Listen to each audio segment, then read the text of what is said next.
Ang nilalamang aralin sa video na ito ay una, ang salaysay ng epiko ng Mindanao na Bantugan. Ikalawa, mahahalagang tanong at sagot ukol sa akda.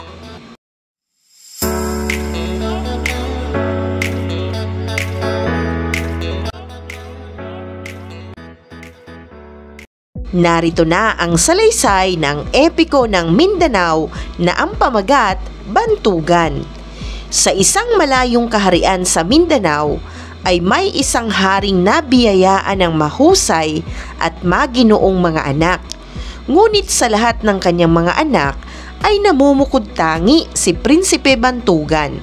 Sa kanyang murang edad ay nagpakita na ng magandang katangian higit sa kanyang mga nakatatandang kapatid si Prinsipe Bantugan. Pawang papuri at magagandang bagay ang sinasabi ng kanilang guro sa kanilang ama hinggil kay Bantugan.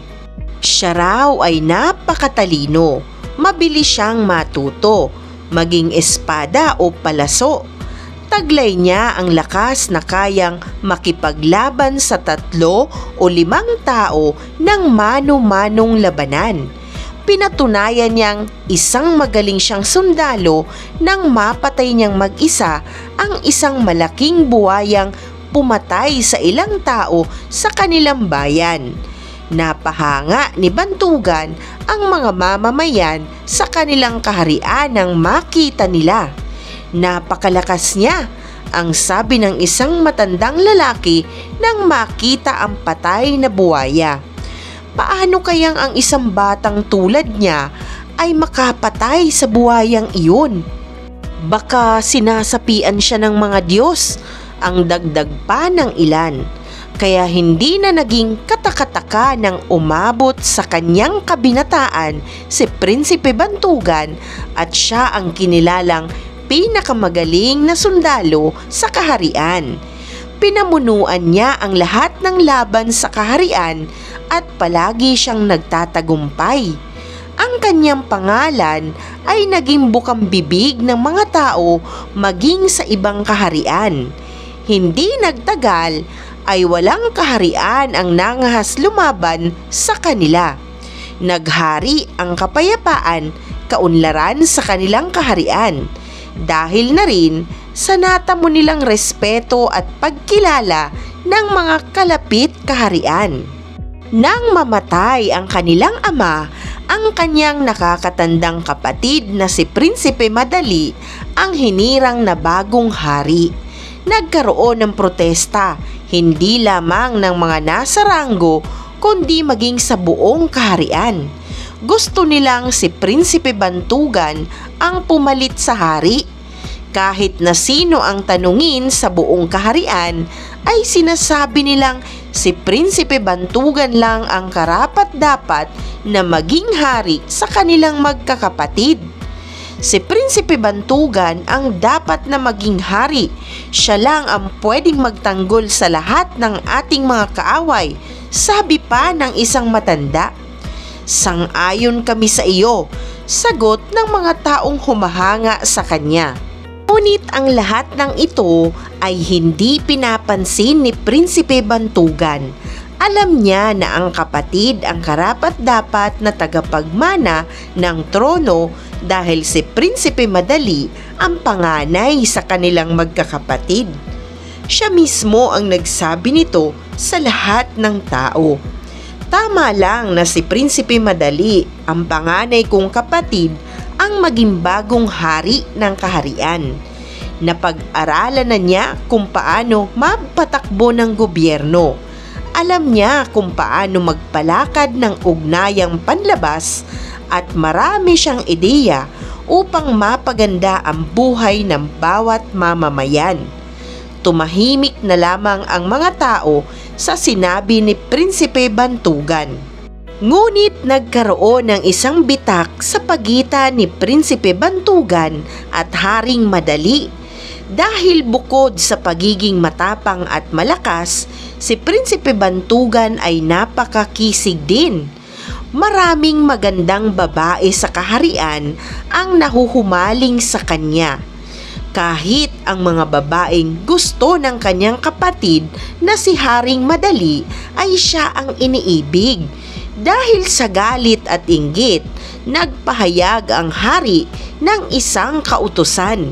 Simula sa araw na ito ay walang kahit sinong makikipag-usap sa aking kapatid na si Prinsipe Bantugan.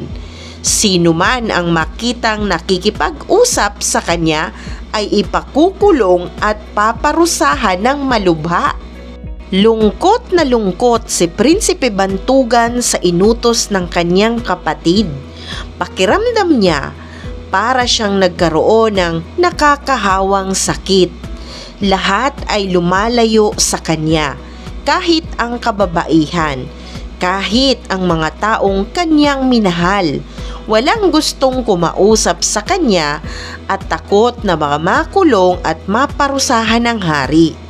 Dahil hindi niya matagalan ang mga ito, nagpasya ang prinsipeng lisanin ang kaharian. Sa kanyang paglalakbay ay nagkaroon siya ng matinding sakit at inabot siya ng kamatayan sa pintuan ng kaharian ng lupaing nasa pagitan ng dalawang dagat. Ang pinuno dito ay ang kanyang kapatid na si Prinsesa Datimbang. Sila ay naguluhan. Hindi nila kilala si Bantugan. Tumawag sila ng pulong sa mga tagapayo.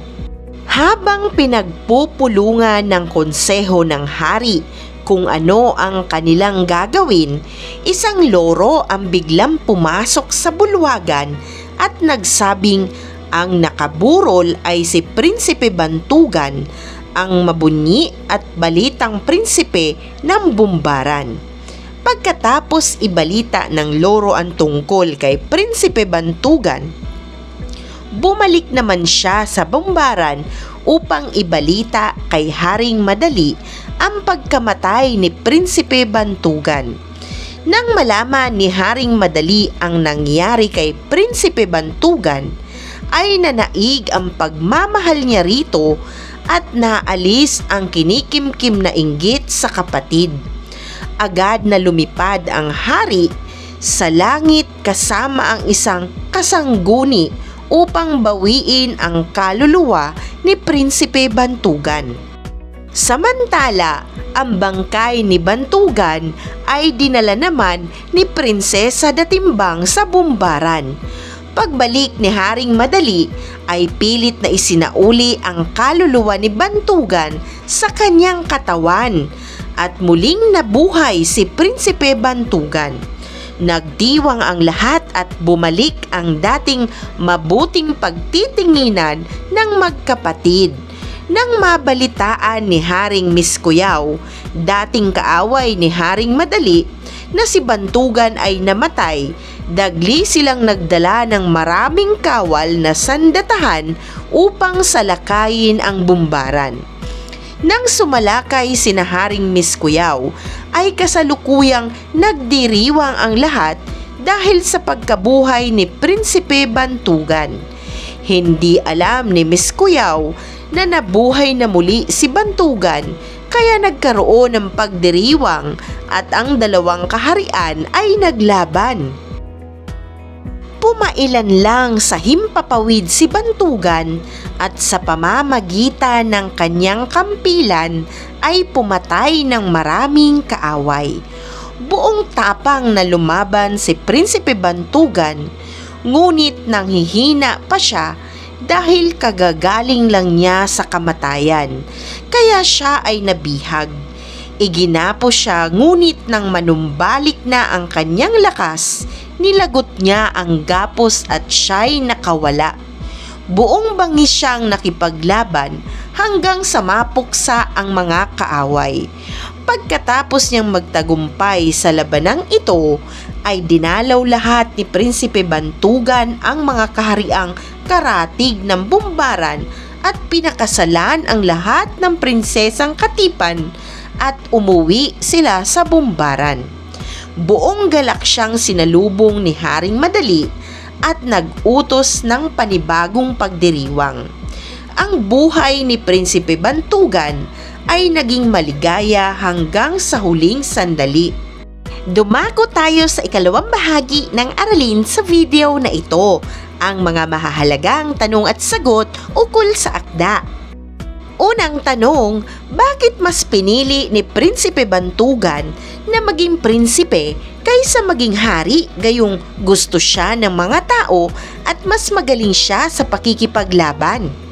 Ayon sa salaysay ng kwento, mas mahusay sa pamumuno at ugnayang panlabas ang kanyang kapatid. Bagamat mahusay sa pakikidigma at gustong-gusto siya ng mga tao na maging hari, kinikilala pa rin ni Prinsipe Bantugan ang husay sa ibang larangan ng kanyang kapatid. Lumaki si Bantugan kasama ang kanyang mga kapatid at mahal niya ang mga ito. Kaya naman, kahit minasama ni Prinsipe Madali ang lahat, pinili pa rin ni Bantugan ang hindi gumanti sa kapatid at minabuting lumayo na lamang ito. Pagpapakita ng kulturang Pilipino kung saan mahalaga ang pamilya kaysa sa anumang kapangyarihan o kasikatan. Ikalawang tanong, bakit ipinag-utos ni Haring Madali na huwag kausapin ng kahit sino si Prinsipe Bantugan? Dahil sa husay ni Prinsipe Bantugan sa digmaan, nakilala at sumikat siya sa larangan. Walang tao sa kanilang bayan na hindi siya nakikilala. Patuloy na sumikat at hinangaan ang prinsipe. Humanga rin ang marami sa kanya, lalo na ang mga kadalagahan. Kasama sa mga nagkakagusto kay Bantugan, ang dalagang nagugustuhan din ng kanyang kapatid na si Haring Madali. Ito ang naging dahilan kung bakit nainggit at nagalit ito sa kanyang kapatid na prinsipe. Kaya agad itong naglabas ng utos na nagsasaad na bawal lapitan at kausapin ng sinuman si Bantugan. Kung hindi, mapaparusahan ng maluba ang lumabag. Ikatlong tanong, paano ipinakita sa akda na ang inggit ay nakasisira ng relasyon? Naipakita sa akda na walang maidudulot na mabuti sa relasyon ng pamilya o kahit kanino kung ang inggit ay mananaig sa puso't isipan ng isang tao.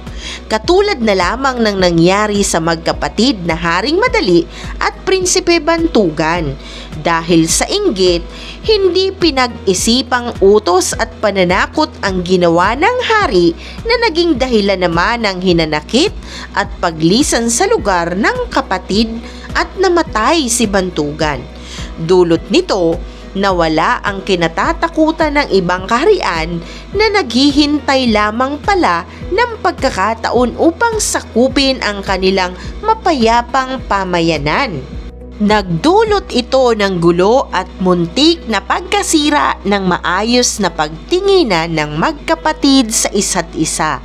Katulad sa epiko, nang manaig ang malasakit, unawa at tunay na pagmamahal sa pamilya, natapos ang samaan ng loob at gulo na idinulot ng inggit.